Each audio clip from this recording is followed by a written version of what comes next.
Three. Oh, wait a minute. So how do I do that? Do I have to shut this? One, two, three. Can you guys hear me? Yes. Is the sound on now? There should be some sound. No? No sound? Still now? No sound? Is there echoes? Audio working. Okay, there it is. It's just the delay. It's crazy here. Anyways, like I said, welcome to the show. This is now at my new place, my new office. I've been super busy, kind of missing in action for a little while. That's because I was been getting this office ready to go so I can do my thing here and I can do builds and I can, either on the car side and on the Powerwall side and then on the video side. I set up this whole room. I set up a giant. I'll do a tour once I'm better set up, right? But for now, yeah, this is just what we got here. I just wanted to go live. I'm actually working on a video. I want to release at least one video every day until the end of the month here because I didn't do any videos up until now, except for the last one that I did yesterday or the other day before. So anyways, yeah, I need to make up for all that lost time, right? But you guys will get to see what I was doing, and I wasn't wasting time, and it's really going to be helpful later for me to get organized and get all kinds of projects and stuff. I just hear a buzz. Is that what's happening here? Let me see. Let me listen to my phone here. Should be able to listen to.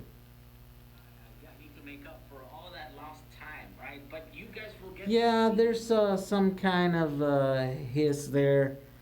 I will have to play around with the equipment here. It's probably this thing. I have the cables for the lights in here really close. It's probably causing some of this nonsense here, right? Yeah, we'll figure it out as soon as we get more here. But what is everyone doing here? And there is an echo. Is there an echo? Let me see. I've turned your volume. Let's see here. Is there an echo? It's probably causing some of this nonsense here, right? Yeah, we'll figure it out as soon as we get more here. But what is everyone doing here? Yeah, this room is not set up correctly. An echo. Is there an echo? Okay, my thing now it's making a noise here. Let me see. I've turned your volume. Come on! I got too many stuff going on here. Anyways, it turns out it's really hard to get this stuff all settled. I had it all kind of worked out at home, and then once I came here, it's the same equipment. I just brought it over here, and yeah, it turns out it doesn't work as good. What's up with that? I don't like it. Anyways, yeah, I'll have to cut. I guess as we go along and I do more of these, I'll figure it out, right? Because that's how we did it over there. And eventually over there, I had a nice little setup that wouldn't work or whatever. So, anyways, how is everyone doing? Oh yeah, by the way, the 1970s called they want their hairdo back. Yeah, I haven't gotten a haircut in freaking like 2 months now. So that is crazy. I'm kind of tired of being inside and not going outside and this lockdown thing that we have here. But, and now I'm thinking it's weird because, yeah, I'm going back and forth now. I'm like, these crazy people out on the beach. And then at the same time, I'm going like, man, this was a hoax. This was an overreaction. It turns out there might be more people, like 10 times more people that got the virus. And, well, there's not 10 times more people dead than we anticipated or the numbers are showing. So we're like, I think this was an overreaction. So those people that are saying open up the things might be more right than wrong. It's easy for me to say stay inside. I get to do whatever I was doing before because I'm antisocial and I'm already kind of, I don't need anybody else to do the things that I do. So I'm okay, right? My life wasn't as affected as many of you guys out there were, but yeah, I could totally understand if you guys had to go into an office and now you haven't and all that stuff. So it's crazy. You guys must be going crazy, right? Unless you're doing some builds, you're putting, getting yourself busy and stuff. What have you guys been doing? Um, Future plans? A bit of an echo. Yeah, the echo is the room, and I actually just got some blankets, some moving blankets, so that I can put them in the walls here, and then that's gonna take care of that. But I hadn't had time to put them on. I want to just go on now. Robert Woodson, look at that. He's a member of the channel here. He's got the little battery icon. You do that by joining the thing, and it helps me. It gives me, I don't remember how much it is, $5, $10. I don't remember how much it takes to join the channel here. But anyways, he's watching from a new home in Victorville, California. That's not too far from me. Robert, not 10 times more death. People are flooding the food banks. People are, I heard that. I saw that some of the experts are saying that there's going to be a shortage of food coming up, and that's going to be scary. Because, look, right now it's scary going home. Going home, you're going to have to spend some time with your family and your pets. How scary is that? But to actually not be, or go to the store and not find food, right? People were hoarding toilet paper, I guess. Their priorities are kind of weird, but toilet paper. But now if you won't be able to get food, that's going to be scary, especially with all these meat workers, or, that are, it's a hot spot for the virus, and they're having to send them home and close factories and stuff, and the bunch of chickens that are not, they're going to have to die because they don't have workers to go and tend to them, or it's weird. And they're saying, that's going to be scary. When you don't have something to eat, then it's next level. So that's crazy. I'm doing an e-bike build just like Richard, says Matthew F. Let's see here. Wish you live in Washington State. Oh man, not me. Washington State's nice, but doesn't it get cold up there? We had tons of food to give out. Really? That's crazy. Never mind food shortage of booze coming. Well, I think we're consuming more alcohol, right, as a nation right now. I think it was weird. I always go for food and water first. That should be at the top of your list, I think. Right? It makes sense, but I guess not everyone thinks the same, right? And so that's what happens. Let me see. Is it too bright in here? It might be a little bit too bright. There we go. Some hot spots. Quail will hatch on Friday. Oh, there you go. Growing pains. I made my own antibacterial wipes and hand sanitizer using Everclear. What? There you go. Yes, this is what you have to do. This country needs more makers, right? DIY people. This is what it's all about. This is the thing that we lost supposedly in the 80s, 90s, 70s, 80s, 90s, and 2000s, right? But we're bringing it back. I think the DIY community of makers it's on the rise, and yeah, I'm happy to be part of that, right? Because I've always figured that it's better to do something yourself. You can vent, when money is not going to be worth anything. Of course, that's the prepper talker, the post-apocalyptic people, that like to talk about that stuff. Skills, when you're able to do stuff, then that's going to be worth something, right? And I think it was crazy talk for most of us, until recent times. You're like, whoa, what's happening here? It's crazy. Let's see. How does it feel after leasing a new warehouse weeks before the lockdown? Yeah, it's kind of scary. I'm like, what did I sign myself? The good thing is I signed it on a short term. It's only 12 months.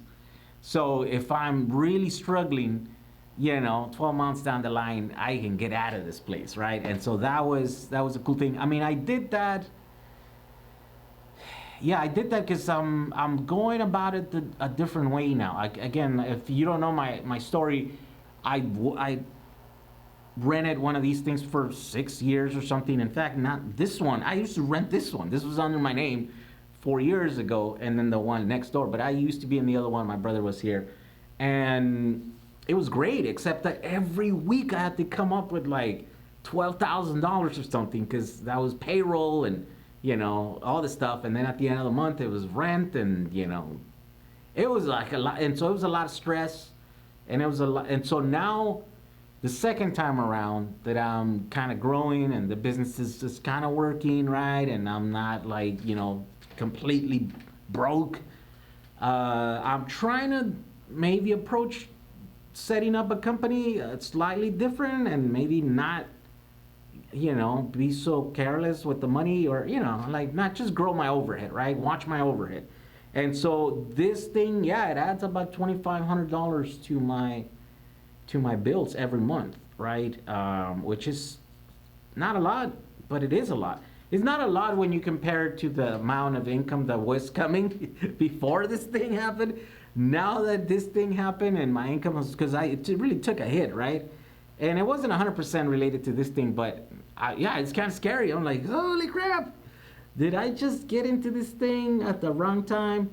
Let's hope not. Anyways, I think this is going to be worse, really bad for people that are not used to struggling, right? And for me, I mean, my life's been a struggle the entire way. Anything that I do has not been easy. It's been a struggle. And so this business is usually for me. It's like, okay, we're going to see some hard times coming up. Who cares? I've been broke for 4 years. Like, I've been scraping by every month trying to start up this business, the YouTube channel with the batteries and stuff, hasn't been easy. And so, hard times in the future coming, bring it on. It's like, what, I've been there, been there, done that.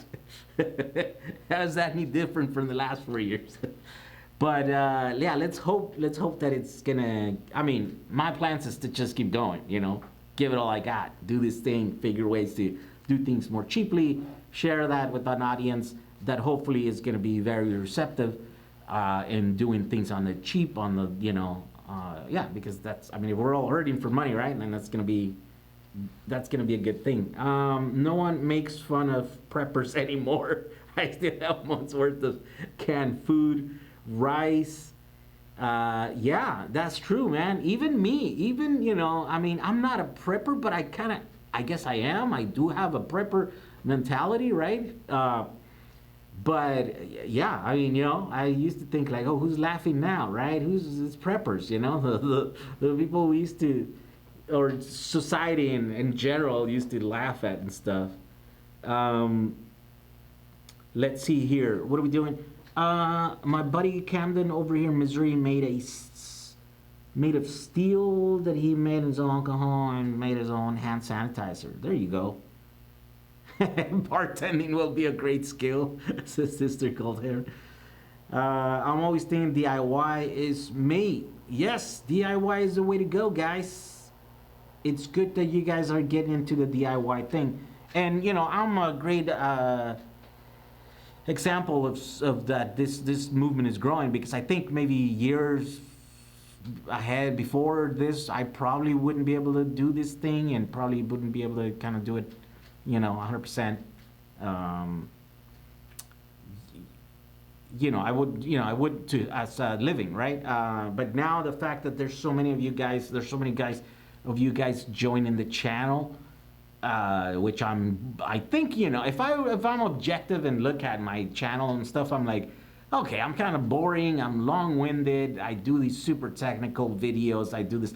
It's like, who the hell is going to be interested in this? But the fact that you guys, every day there's hundreds. I mean, sometimes it's 100, sometimes it's 200, people that just are joining the channel or subscribing to the channel and they're watching the videos and stuff. That means that it's happening in the overall general population.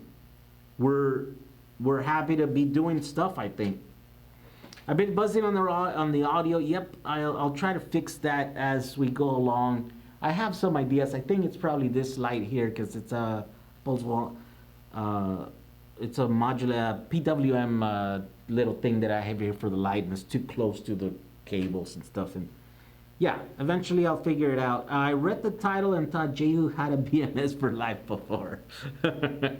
So, okay, so a little bit backstory on the thing, on the thumb of these videos. So that is the board that I use to show me the state of charge. That's available for a long time, and you guys bought a bunch of those, and you guys have built them and use them on their PCB boards and stuff, right?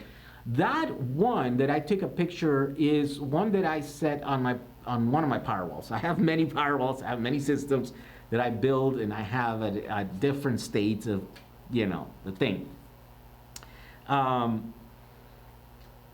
That one, I think I left it. I just left that battery there like months ago. I want to say maybe like 6 months ago, and then I left that state of charge meter is on 24/7. It's always on. And so I thought, oh, it'd be interesting to see how long it's going to take for that thing to deplete the battery. So it just happened. I want to say it's about 6 months. I think the battery is, oh my God, it's 50 boards.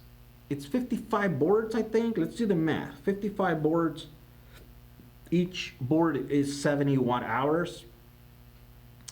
So times 50. Yeah, so it's somewhere around 3.5 to 4 kilowatts. I think it's more. Yeah, so if it's 50 boards, it's 3.5 kilowatt hours. So it took about 6 months for that little state of charge, those LEDs to completely deplete that thing. Well, I don't know, because I didn't do it, I didn't charge it all the way up and then left it there. It might have been like halfway, I don't know where it was. But I'm like, as I would go by there, my office there every day, and I would glance over at it and I'd be like, oh, I wonder how long that's gonna go, right? But I should have done better and really kept tracker. But anyway, 6 months after, it's finally there. And it's weird because one of the groups, right, is number 2 or whatever it was. That one is clearly lower than the other one. So either I did a bad job setting up all the boards and setting up, boards with equal capacity on all cells, and for some reason, all the cells in group number 2 or whatever are lower, and so that's why it's going down. Now that's easy to fix. I have since fixed that. All I did was turn on the power wall, and it started charging, and yeah, that came up, and right now that is somewhere in the middle of the pack. I didn't fully charge it. I just charged it, for like an hour or something. Now it got like perfectly level in the middle, right? So obviously that is a sign that the cells are top balance, right? And that's usually what the BMSs do, right? Because they burn energy, they balance at the top, and so any differences in the groups, right, of capacity in the groups, then they're going to show up on the very bottom. And so that's why when it's fully discharged, that's when they start going all crazy. But then as soon as you start charging it, if they all come up and they're all, perfectly matched, and then you hit the top and they're perfectly balanced at the top, then you know that, it's okay. Your BMS is done an okay job at balancing that, right? It's if you start seeing at the top unbalances when you have a BMS, then you're like, okay, then the BMS has to do a better job. Maybe the BMS is not doing a good job and stuff. And so that's what I was trying to show there, and I was gonna make a video, and I'm gonna make probably some videos about that coming up. Like I said, I have a mission to do, one video a day coming up here in the next week and stuff. So that's what's happening. So let's see. During the test, very unrelated question, but can someone tell me whether or not you can connect multiple BMS boards in parallel and the same 7S battery? Yeah, you should be able to. Remember, BMSs are just switches that have sensors, right? And each cell senses each cell, and if they're all within the margin of voltage that it's okay, deems good, then it turns on the switches. And in fact, I have a review of the Blue Eddy thing that I'm currently working right now. My plan is to get it done tonight and then finish it by tomorrow. That means I probably won't be able to stay here too long.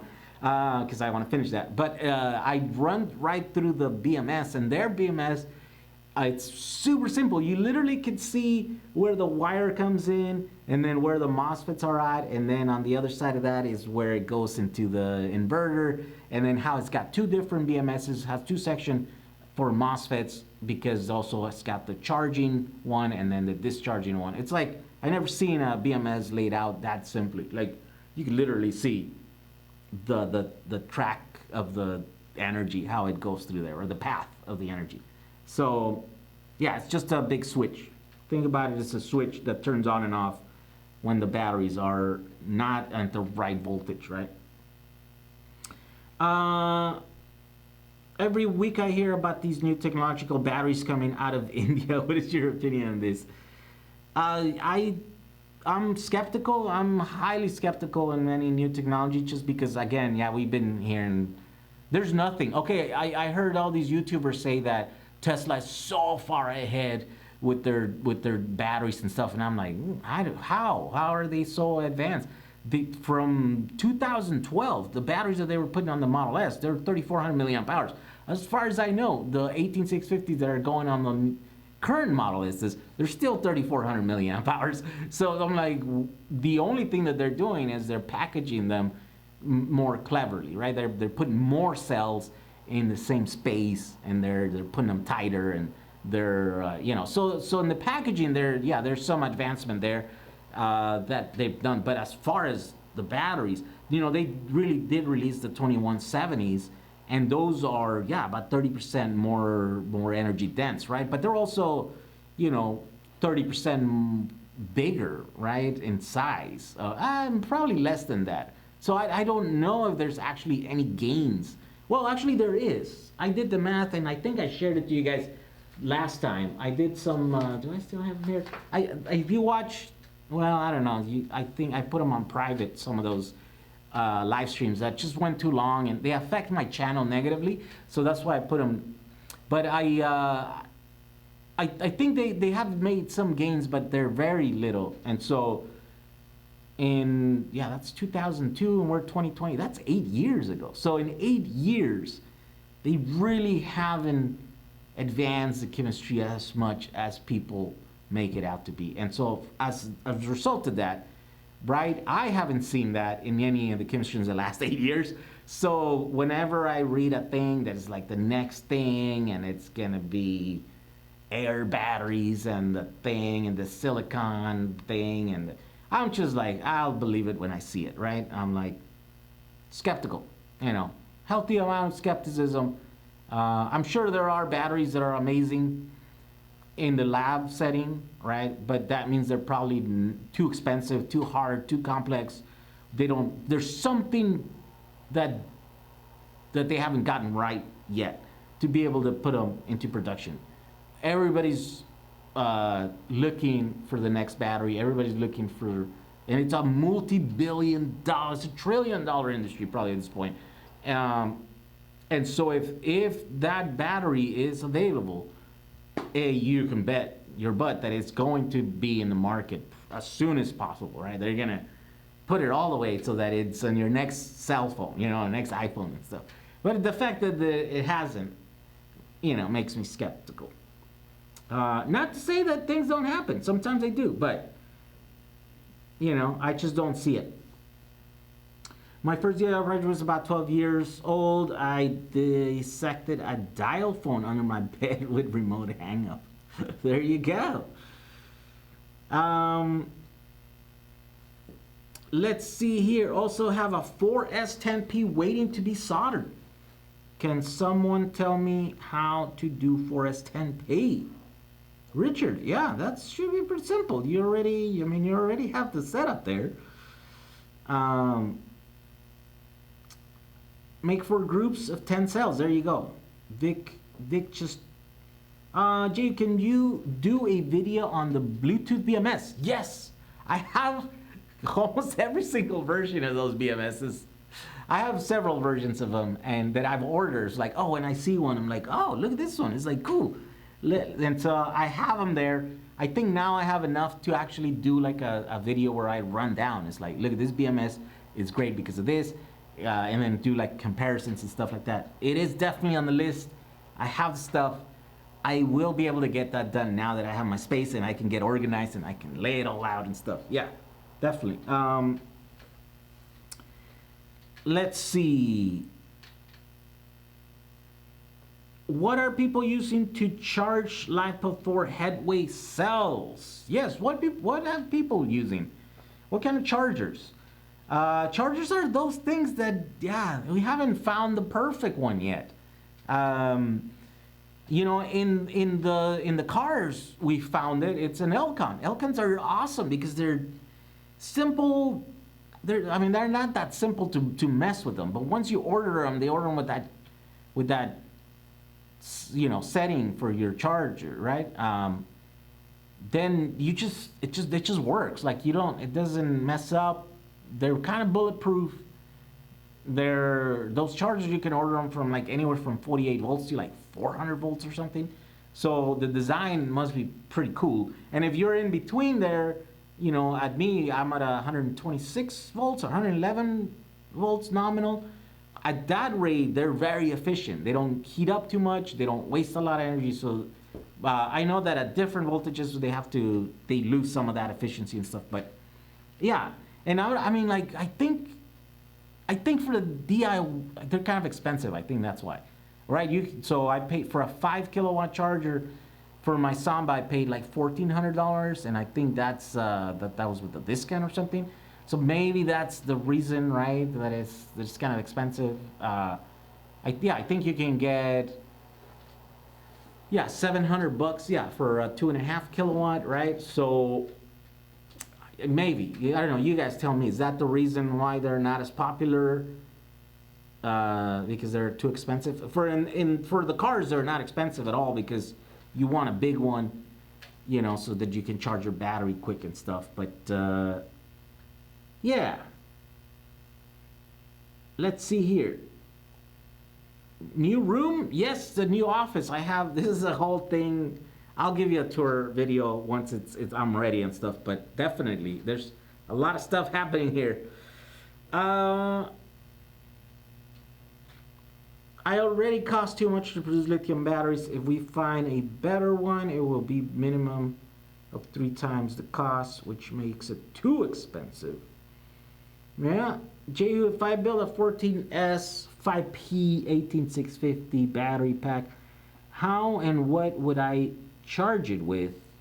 Yeah, just get a charger. There's a bunch of like 14S chargers. 14S chargers, you know, you just have to look at the what's a 14S, like 58 volt charger or something like that? Yeah, you just got to do the math on that. For little chargers, you can find a bunch of them on eBay. On eBay and Amazon, right? 14S times 4.2. Yeah, so it's a 58.8 volt charger. Also, you could just get a power supply.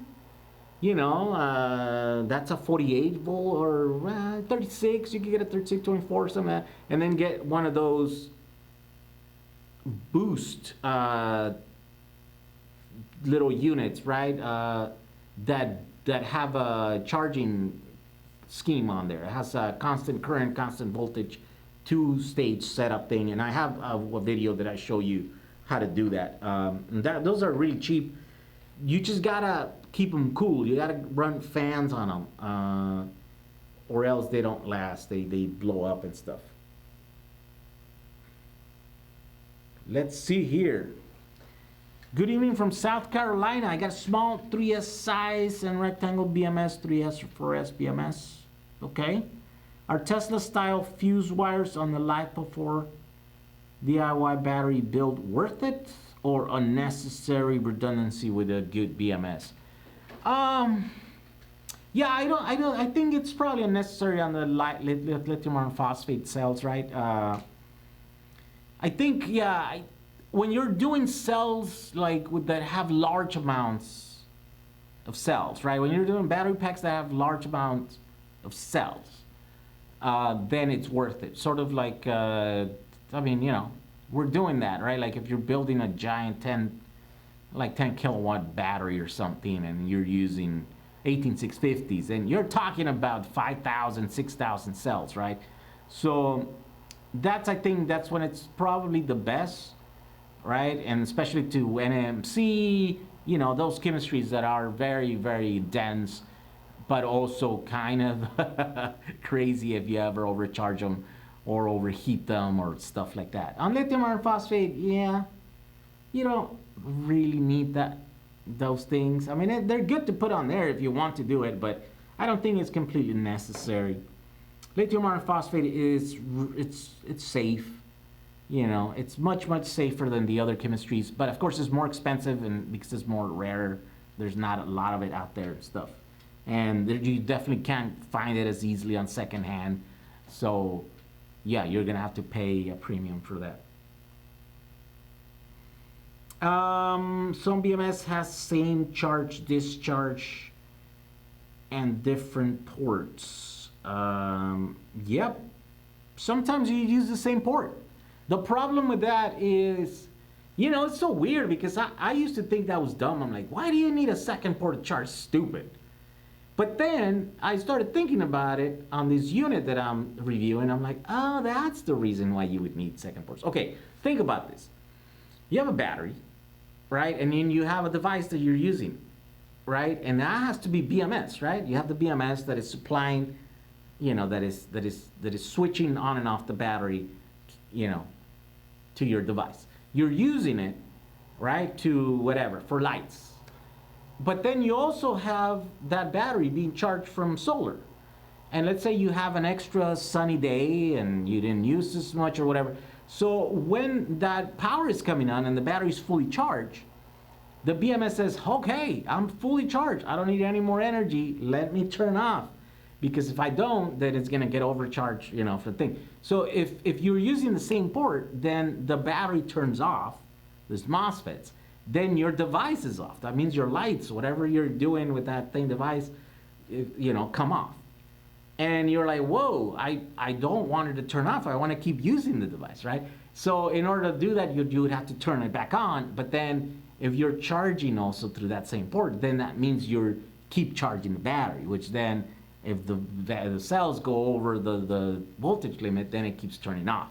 So in order to do that, then a lot of these BMSs do is they set up a different little section, which is essentially another BMS, right? There's two BMSs or two switching sections to the BMS. And then that one can turn, manually or independently from each other, right? If the battery's too low to support a load, then it can turn on the main MOSFET section, but still keep on the charging section so that you can, trickle charge that battery on a day, or fully charge it or whatever. And vice versa, right? If it's fully charged, it could turn off the charging section, but not the discharge, so you'll be able to keep using your battery. So that's the only reason why some BMSs will have two different ports, right? And you would, it would be useful in a device that you would want to keep using even if it's fully charged. So how often do you go back to your wall builds and retest the cells, capacity, leakage, voltage, etc. yearly? I'm really not the right person to ask that because I'm going through these projects so quickly that sometimes I don't have time to test them, right? Like I build it, I test it for a while, and then I'll make a video once I feel comfortable like sharing that project with people and stuff. And then once that happens, then I'm on to the next project. Oh, these new batteries came out. These are the next things. Like, oh, I'm coming up changes to this project, to this PCB or whatever. And then I'm like, well, that thing serves purpose now. It's in the way now. Let me get out of there, And so as a result of that, I usually tear down most of my projects before I get a chance to really test the longevity of it. I really haven't run through batteries through the entire lifespan because, again, I'm kind of a weird case, for this. There are probably other people that are better suited to answer those questions, like Peter Matthews, for example. He's less of a tinker, less of a YouTuber, less of a thing, he's more of a large Powerwall owner, right? And so as a result of that, he's gonna have more because he uses his Powerwall every day, in and out. Like he actually relies on it to do the thing. Where me are mostly experimental, right? I build it, I do the thing, I tested this, but testing longevity it's not as easy for me, right? But saying that, the very last video that I uploaded, it's a Powerwall that I built 3+ years ago, right? And with those scooter packs, or what are those? The hoverboard packs. And those I got a lot of criticism for doing that and pushing those batteries back in the day, because those were coming out of scooters or hoverboard little things that were blowing up. Remember, the reason why we got those was because they were blowing up, and they got banned from most of the selling, channels and platforms on the internet. And so as a result of that, that created a thing where they couldn't sell these batteries, and they had to send them to recycler. That's why we got a bunch of these. They were brand new and stuff. But here we are, right? I've been using that little, and it's a backup one, so it's not one that gets cycled a lot. Only when there's no power, only when I accidentally disconnect the thing and whatever, right? But those cells are there, and I can disconnect my thing right now, and the power goes out. There have been times where the power's gone out, and I'm fine. I got my little Powerwall, and it's only got, well, at different times. Right now, within the last year or so, it's only had 2.5 kilowatt hours.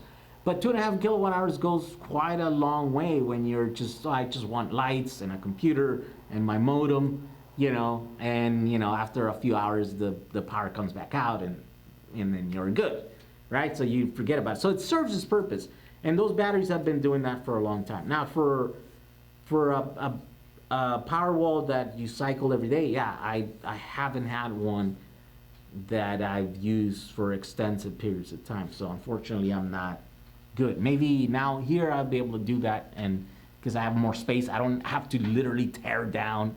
At home I have like this amount of a wall that I can mount a thing, right, and test it.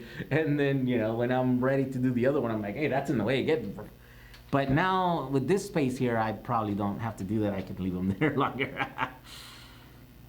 Jehu, are BAC 18650 batteries a good brand to buy? Yeah, so BAC, it's probably one of the best manufacturers, Chinese manufacturers, that have pushed their own brand. I think they probably make, they make good stuff. They definitely, I've seen good reviews, and I've seen companies that definitely do their homework and choosing a battery for their thing, use BAC batteries, right? So, yeah, I would say if you had a choice to buying, an unbranded or unrecognized Chinese brand to a BAC, then get a BAC, because that is one of the few known brands, Chinese brands. Battleborn batteries are great 12-volt lithium batteries. Yeah, probably. Any recommendations on hybrid inverter with cool features? Also, which batteries are good in low temperatures and higher temperatures? Lithium iron phosphate is good in temperature extremes, but they still degrade faster. You still damage them. So yeah, I don't recommend that you either heat them or you cool them off. Not so much cool them off. I know that here in California, it's fine. We tend to have, heat. Very hot summers here, but lithium iron phosphate does great. They don't mind. Let's see. Hey, Jehu, are y'all hiring? No hiring. I'm from Texas. Yeah, not hiring this time around. Again, I'm trying to keep my overhead, small and light. And right now, I don't know, now that I have space, right? So within the last 4 years, I really didn't have space. I had a tiny little den that I used to do all these projects and work. And you guys saw that, right? You see my earlier videos. how the room was empty, and then the later videos where I'm like, I don't even have room to like walk in there, right? And so as a result of that, I just couldn't afford it. I didn't have space. I wasn't set up to talk to people and to manage someone and stuff, right? Maybe now here with this space that we have more space, physical space, and there's gonna be the projects are gonna be laid out more. Maybe, right? I'm open to that idea now. Yeah, and so probably get some help in here. I'll probably do something where I'll reach out to you guys and start taking applications or something, because I know, you know, I know that there's a lot of people that are talented out there, and they're just, you know, would benefit from learning and working on this everything. And I could use the help, right? So, yeah, it could be a beneficial, a mutual beneficial thing. So, yeah, stay tuned for that. I'll see how it goes here.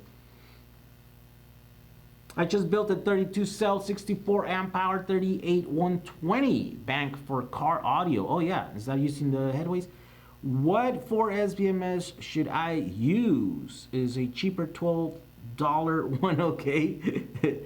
I use the aluminum one you made as a template for 1/8 copper. Wait, what? I use the aluminum one you use, or you made as a template for 1/8 copper. Your video was awesome. You know, I have I did, well, I don't know. It's weird. I go back and forth because I'm like, there's so many of like these BMSs now that they can handle 200, 300, 400 amps, right? And I also have this little switch that I got that is like $50, and it's just MOSFETs, right? And it can handle 200 amps. And I thought, oh, this is like a switch that you can trigger with the small BMS. But then you're like, well, but it's a $50 for that thing plus the BMS. You're almost at the same price of just using a 200 amp, you know, BMS. So I'm like, I don't know if there's any benefit. But either way, I will make a video about that one little thing, because I think it's useful if you understand the concept of how that works and you see it in action and you know that you can build it, right? It doesn't have to be this thing. I like this switch that it's made out of MOSFETs because it doesn't use a lot of power when it's on standby, like a contactor would, right? Like a physical electromechanical contactor. It's great. You can put a ton of amps through it, right? I have two in my bus that, you know, sees up to 700 amps, you know, on the regular basis. They're great, except that they use quite a bit of energy, right, when they're on. And my car it's made to be on only when you're running around, so most of the time it's off. But if on a setting for like a Powerwall or something like that, then the cycle duty is different. The switch requires for it to be mostly on and only off in you know, when the batteries are too low, and when there's an exception or whatever. So then, you know, mechanical contactors usually don't fit right in. They're not a great fit for that application. But something like this, where it's just a bank of MOSFETs, you know, it would, right? So anyways, I'm thinking of doing that video. I got a couple of those, and they're available on Amazon. I'll link them in there and stuff. But yeah, just look at AliExpress. There's a bunch of the 4S, you know, that do. I have a few that I gotten, and I'm gonna do a review of them that do 400. You know, I mean, I don't know. That's what they're rated. Let's see. My review, I guess, you're gonna get to see if we can actually put 400 amps through some of these little things, you know. Let's see, 820. Okay, I have 5 Tesla 57-volt batteries for my hybrid solar system. Should I be balancing these batteries like top balancers or something? Ooh, which ones are those, Philippe?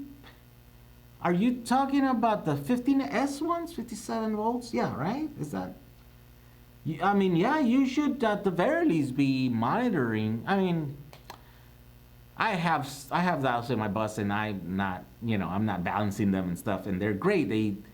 they're built great. They last forever. They're almost perfectly balanced, right? But you know, it would be the responsible thing to put at least a little meter that you can once in a while check to see if they're fully balanced. And then, yeah, then that way you'd really make sure that they're not going to be a problem. Can I use a buck boost converter to charge a 6S battery pack if it's set at the right voltage? Yes, you can do that. You can definitely do that. Bottom balance and you're switching at the high side. Low end is more critical. Yeah, it depends on the use. Yeah, I mean, depends. But yeah, yeah, definitely one way to not kill batteries is to on bottom balance. Yeah, definitely. Battery addiction. ¿Qué pasó, mi amigo? He's in the house. I seen them. Then I don't know. They handled that. What are we talking about? Let's see. Asking your opinion, would it be better to keep 18650 batteries on constant rotational charge and not drop below 90%, or should they drain to 20% and take out of cycle to full charge and back in? Well, yeah, no, lithium, but depending, I mean, all these chemistries, any of the lithium chemistries don't really like to be fully charged. That's, when you keep them at 100% or 90%, there's some degradation that happens, especially like the closer it is to 100%, the more degradation, you know, you speed up the degradation for some reason. Also at the very bottom, if you keep them under like 2.5 volts, then that increases the degradation. So really, yeah, you should be cycling them in there, like, you know, and the smaller the cycles, obviously, the longer it's gonna last because, well, because then there's not a full cycle, right? So, yeah, definitely, it's not a good idea, but you know, sometimes you have to, right? Like with this backup Powerwall that I just posted, those are kept fully charged all the time, you know, close to like 4.1 volts.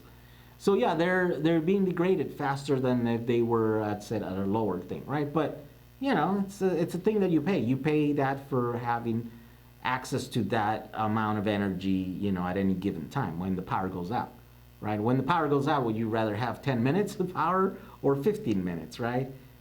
If it means that your batteries are going to last, you know, 10 years as opposed to maybe 15 years, you know. So you have to put those in the balance there and stuff. But that's basically what you're giving up. You're giving up life, you know, lifespan, but you're gaining more capacity if you kept them fully charged. And it's the same thing when you're cycling back and forth. If you never charge a battery to 100%, it's going to last you longer. But then you're not going to use 100% of your battery. So, you know, you lose out on a few, whatever, I don't know, on some amount of energy capacity, right? So capacity. So that means if you have an e-bike or whatever you're using those batteries for, you know, if it gives you 10 miles and fully charged battery and you never fully charge it, well, you're only getting 9 miles per charge, right? So you're giving up 1 mile for a few more years, you know, to have that battery in usable condition. It's a take and give, like everything in life.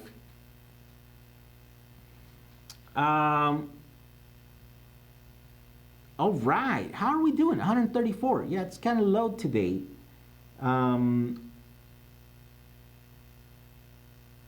Ooh, PulseJet.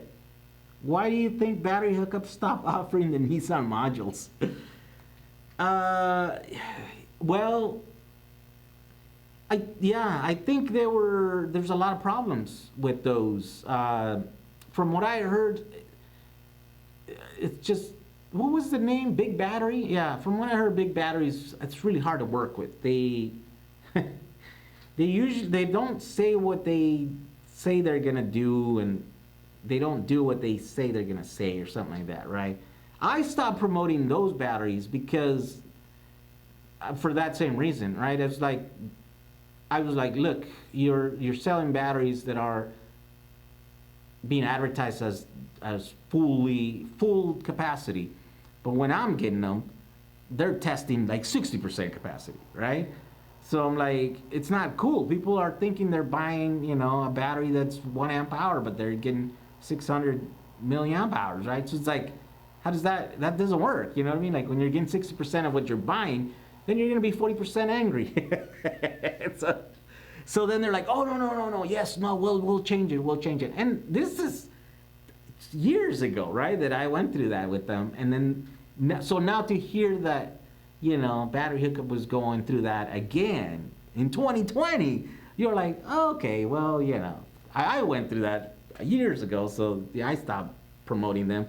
So I was like, I don't know. Tom never really asked me if he should partner up with them and sell those batteries. He just went ahead and did it, right? And I was like, oh well, hey, I mean, when someone doesn't ask you for your advice, I guess you don't give your advice, right? I mean, and now that I hear that there was a ton of problems, stuff, I'm like, well, I'm not surprised.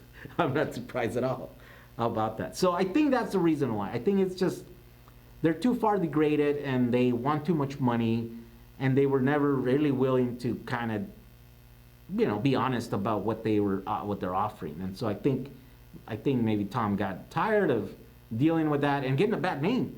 Tom, he worked really hard to have a good reputation, right? To do the right thing and stuff. And then all of a sudden he starts selling this subpar product and stuff. And then, yeah, a lot of people didn't understand.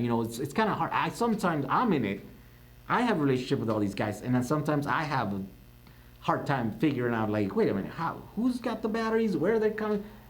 So I can imagine as a customer, you definitely can grasp the, the intricacies of where these product is coming and who's selling it and who's pushing it and stuff.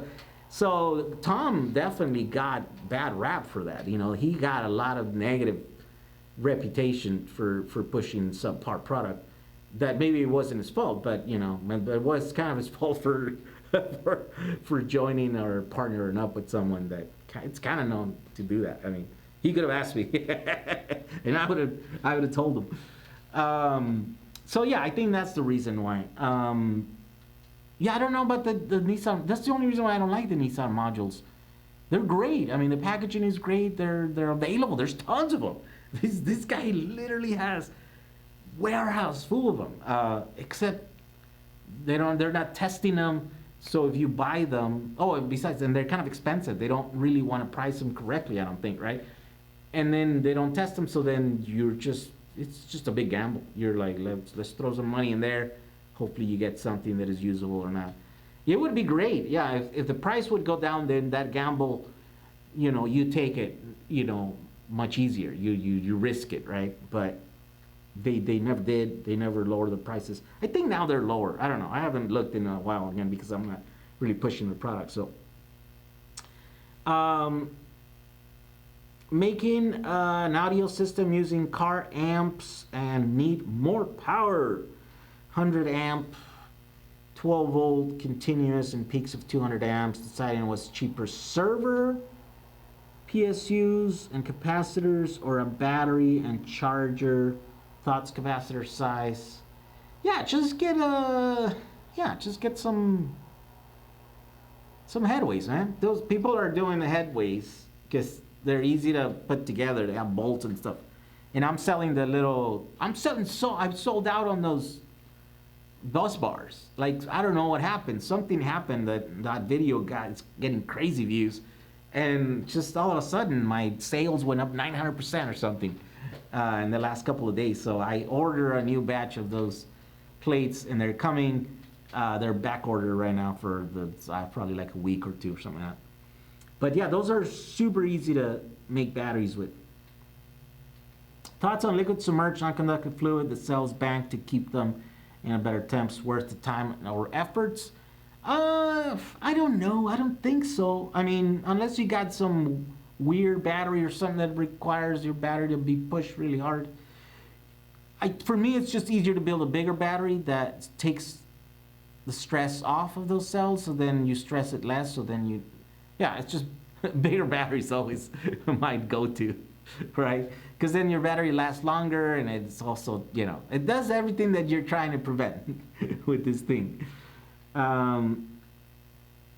Are the dirt cheap batteries on battery hookup somewhat reliable? Yeah, most of them are. Yes, yeah, he does a good job in keeping testing them and stuff and trying to sell good stuff. Where do you buy your enclosures? I usually try to buy all the stuff from places that have large stocks so that I can share it with you guys, right? Because it doesn't make sense for me to take a one-off thing and use it, and then everybody's like, hey, where can I get one? I'm like, I don't know, you can't. I don't really hate saying you can't because that's the only way I can make money, right? Sharing ideas, it's great for my ego, but it's not great for my pocket. So whenever I say, oh, here's a great idea I had, I use this thing, and then you go, oh, where can I get one of those? And I'm like, here you go. That's how I make money, right? YouTube doesn't really pay me for making these videos. It's all the sales. It's when I can do something that's compelling enough for people to buy. So I usually buy those on Amazon or AliExpress or eBay. And I have kit.com or kit.co. They changed the link now. /Jehu. You can go in there and I have a kit that is specifically talking about all the enclosures that I use, and I have links to all of those in there. So make sure you use that. Let me see, can I link it here? Let's link it in here. Why not? Let's push some product here. Kit, so it's kit.co /Jehu, right? Does that work? Yeah, sure does. Look at that, I'm not lying. Lithium chargers. By the way, all the stuff that I use here, that I use in all of my projects, it's here. Add products? No. How do I share this entire thing? Well, I just, yeah, that's what I'm gonna do. Here we go. That's the enclosures link to the thing to my kit.com. The ones I received did meet the 67% range they claim. I was happy. I bought 1860s from Battery Hookup. All are great sales, says Darren Benson. Okay, thanks for your help. I'll be using, let me see, is Tesla using the downtime to revamp the battery line to use solid electrolyte? I don't think so. I don't think that's how it works. I don't think that's the reason why they're not doing that. I'm sure Elon is doing something, you know. Yeah, he's highly motivated, and he's doesn't seem to let anything stop him. His factory stopped, obviously, because there's no choice, right? Like he said, it's not just the factory, it's the supply chain. When it stops, I mean, even if we show up to a factory, there's no parts, then we can't do stuff. But I'm sure he's doing something, I just don't know what.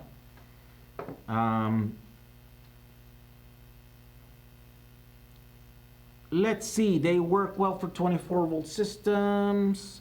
I'm making a headway pack for a sound system for a show, says Robert Woodson. There you go. Yes, those are great for that.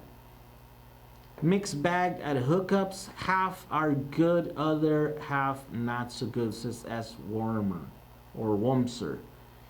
Yeah, I have heard, I mean, I know of a couple of battery kinds that weren't that great.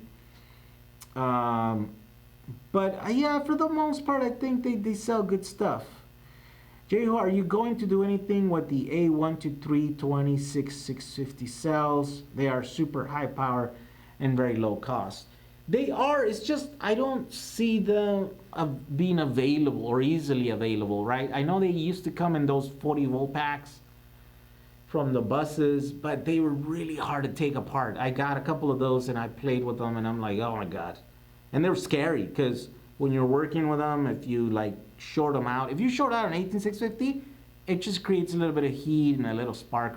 These things are like crazy. They're like, they start melting. If you drop a screwdriver or a wrench, like it doesn't make it red hot. It just like starts melting and it pops. It's crazy, right? And so I was like, oh my God, these things are scary. I don't know if I want to, tell people to go and buy them and take them apart. Also, I just hate undoing work, right? Especially when it's work that is done good. So taking apart modules, it's really not a great thing that I like doing. Um, I like figuring out how to use packs already made, and those were really hard because they're at 40 volts, so they're right in the middle. You can't use that. Are you going on? Let's see. That's a question already. First time catching your live thoughts on silver oxide batteries. I had none. No thoughts on that because I haven't played with those batteries at all. So I really don't know much about them.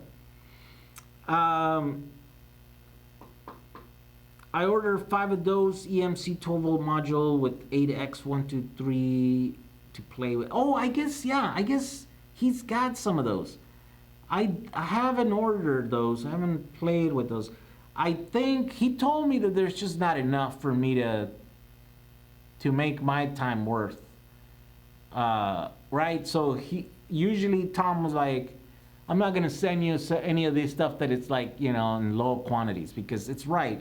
You know, because I was one complaining to him like, dude, I make a video and then all your stuff is sold out like from like minutes after the video like goes live.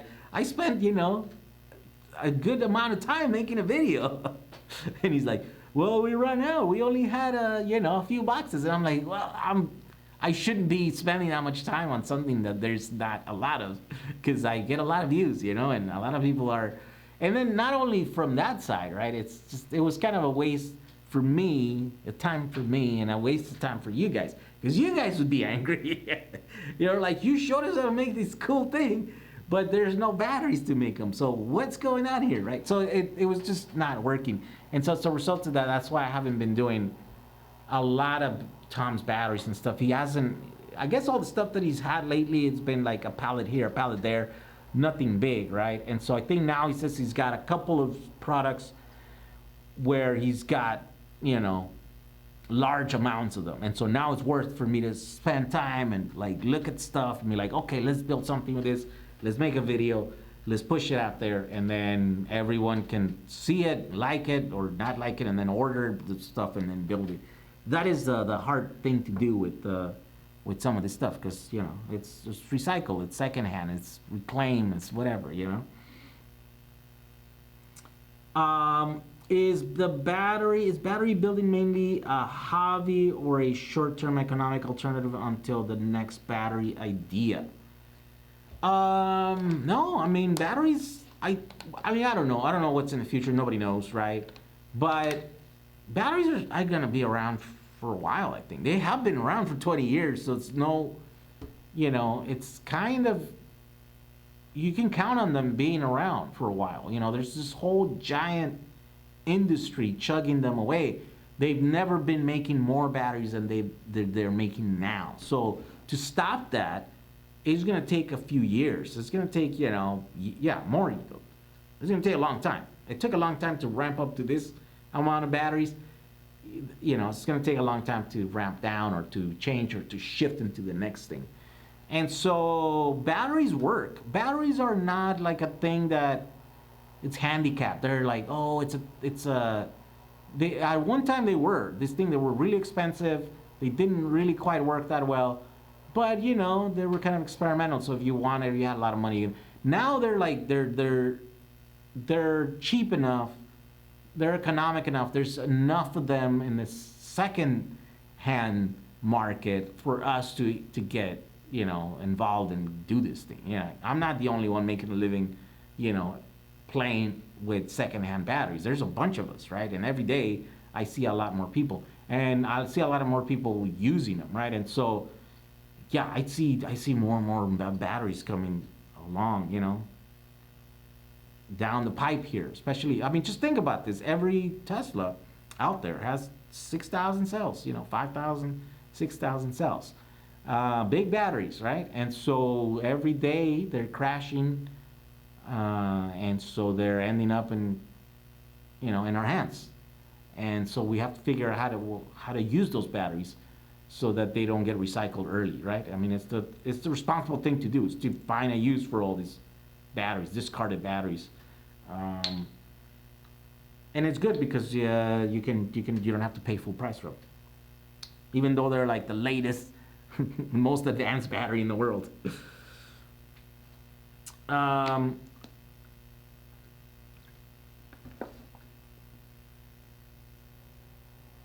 let's see here. Thinking of making a 12-volt battery using 40 SPIM 08 HP. What would be a good BMS? And yeah, you can't make 12 volts with those. Yeah, use something else for 12 volts. Those are great for 16 volts. They're great for 20 volts. They're great for 24 volts. Yeah, but not 12 volts, right? Why do you need 12 volts? You know, it's like, don't make a 12-volt battery. If you need one, use lithium iron phosphate. So that's the problem. Nuclear batteries are the future. Yeah, sure. Well, there's plenty of nuclear waste in this country and around the world. We should use it for something. All right, what time is it? 8:41, and I started at what? At 7:20? Okay, that's an hour. All right, let's call it a day. Let's call it a day. I'm gonna go back and try to finish that one video so I can upload it tomorrow. I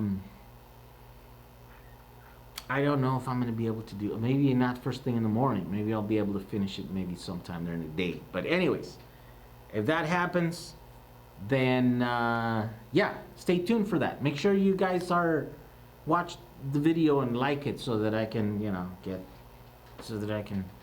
get paid something for it. Tell you what, if you guys see it and like it within the first 4 hours. Oh, look at that. There's 134. Okay, if you guys see it and watch it in the first 4 hours, you will be entered to win that thing. It's a big giant battery. It's worth like $1,300. I'll give it to one of you guys, right? But you have to like it within the first 4 hours. That way, hopefully the YouTube algorithm picks it up and pushes it and stuff so that more people can see it. And then it's a win-win for me and for you guys. Anyways, yes, stay tuned for that. Make sure you catch it. I would like to tell you that I'm gonna release it early in the morning or late in the afternoon, but I don't know. I'm just gonna release it as soon as I can get it done. And I'm gonna get it done because I'm on this thing where I gotta make videos. I got a lot of time to make up here because I wasn't making videos. Anyway, thank you for joining me tonight. Thank you for all your support. Stay busy building. And yeah, we'll get through this. Definitely. And so we'll see you in the next video, all right? All right. Good night, people. Let's see.